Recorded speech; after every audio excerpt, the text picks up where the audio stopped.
Alrighty, here is a little short tutorial on getting started, kind of jamming along with different songs using the pentatonic scale, minor pentatonic scale to be exact. Pentatonic scale is about as simple as you can get as far as improvisational stuff. It's only 5 notes. 4 of the notes are in an A minor 7 chord. The other note is a neutral note, so it's basically just an A minor 7 arpeggio.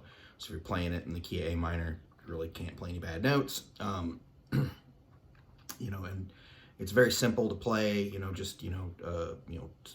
Either 3 frets across with your first finger and your pinky, or 2 frets across with your first finger and your third finger.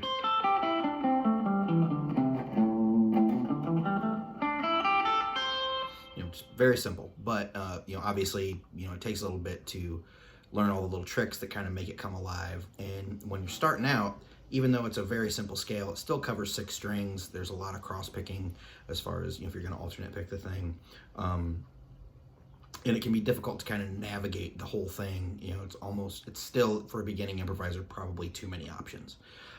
So when I teach pentatonics, this shape is always kind of home base.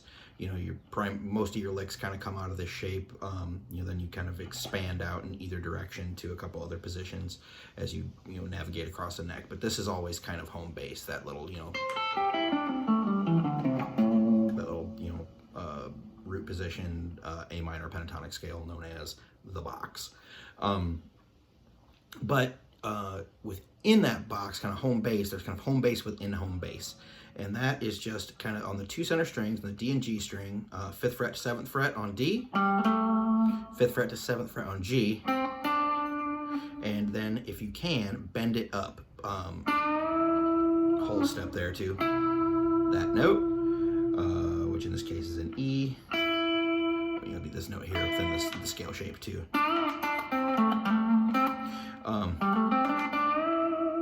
That is an entire pentatonic scale. 5 notes, 1, 2, 3, 4, 5. If you can't do that bend, it's acceptable to go here. I prefer there than here, just for when you're starting out. Just a little easier to let one less string to cross. And I tend to bend that downward when I'm doing this. Make sure I get that full step bend. Don't go flat. You can do that. It's more advanced. You can do that later, but you can also bend it upwards. G is the only one of the unwound strings that you can bend both directions. So I tend to, if I'm ascending, I'll bend it up. If I'm descending, I'll bend it down. Just for me, it just tends to get out of the way. Some people don't change at all. They always bend it one direction, mostly up. But I like the down bend when I can get it. So anyway, 1, 2, 3, 4, 5. And that note, 7th fret D, that is your root note.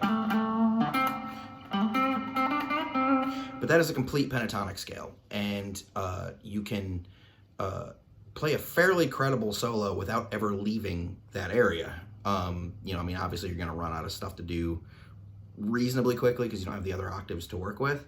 But if you get comfortable there, it'll get you comfortable with the concept of improvising within the scale, of making up a melody, because there's not too much technically that's gonna screw you up. You've got all the notes to work with, and it's fairly easy with some trial and error to get good at it. And it has a couple advantages we'll go into later too. But so I'm just gonna play a short little improvised solo over this crappy backing track, just to demonstrate that you can do a lot with a little. So.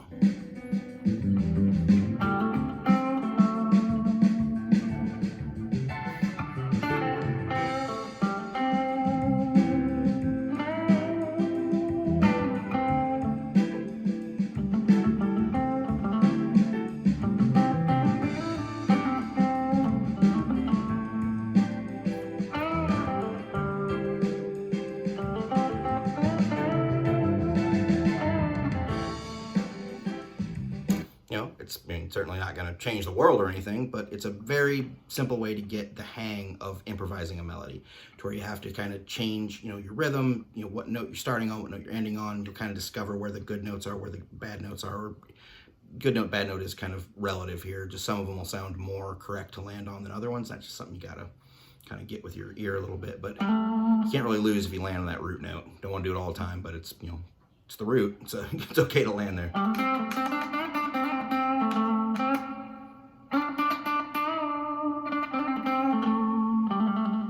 You know, just lots of stuff there. So, you know, when you start out improvising, just put on a track, figure out what key it's in, and just grab that, you know, center, you know, little kind of mini box within the box, and just kind of start going. It's a good starting point. You know, I start there a lot, maybe more than I should. But, you know, once you get comfortable, then you add in that, you know, there's the B string and the E string, the two top ones, which are, you know, spaced out by a pinky. That 3 fret distance as opposed to the 2 fret distance. Now, if I'm going to bend these notes, because your 2 good bend notes are the top, you know, notes of each one of these. 8th fret on B and E, those are your good bending spots. You got to bend those up, because if you try to bend them down, you'll pull them off the fretboard. It doesn't work, so you can't get that. So sometimes a cool effect, but not what we're looking for. So you got those guys in there, so you know.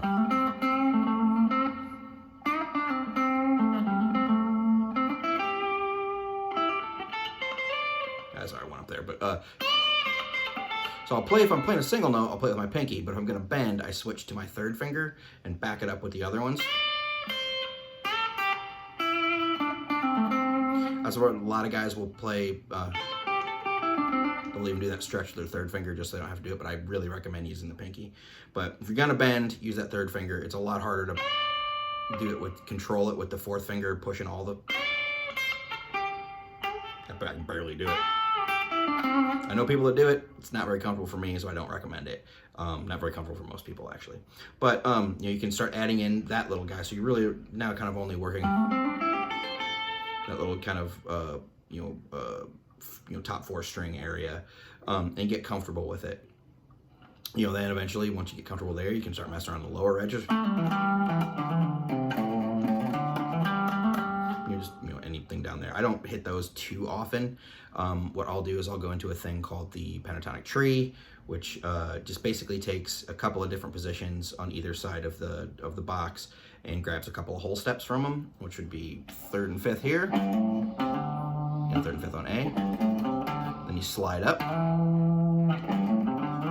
and that just repeats in 3 octaves.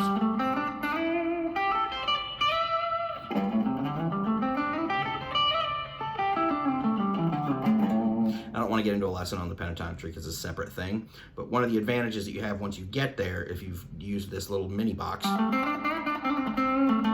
that most of the pentatonic tree is just that box in 2 different octaves.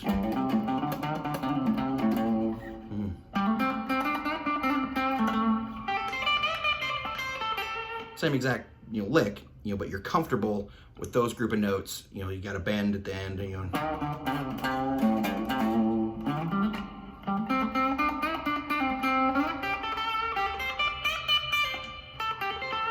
A note there, but you get the idea. So anywho, you know, start here in this little, or if the bend is hard for you, then, you know, branch out, use that, you know, top 2 strings on the 5th to the 8th fret. You know, there's lots of cool stuff there. You can bend those top 2 as well. And then, you know, incorporate the whole thing, then move on to the pentatonic tree, then we move on to another position, and then we're pretty much done. So, anywho, it's a fun little thing to do, but I really can't stress enough that usage of this stuff is way more important than practicing the scale. I mean, I almost never play up and down the scale unless I'm demonstrating it to somebody, but I play within the scale all the time. I try to make music out of it. So just put on any tune, doesn't matter what it is, figure what key it is, and just start trying to come up with something that accompanies the music. It opens up your creativity, it opens up your musicality. You're gonna play some bad stuff, but you gotta fight through that till you get to the good stuff, and that's the only way to get to the good stuff. So anyway, have fun, bye.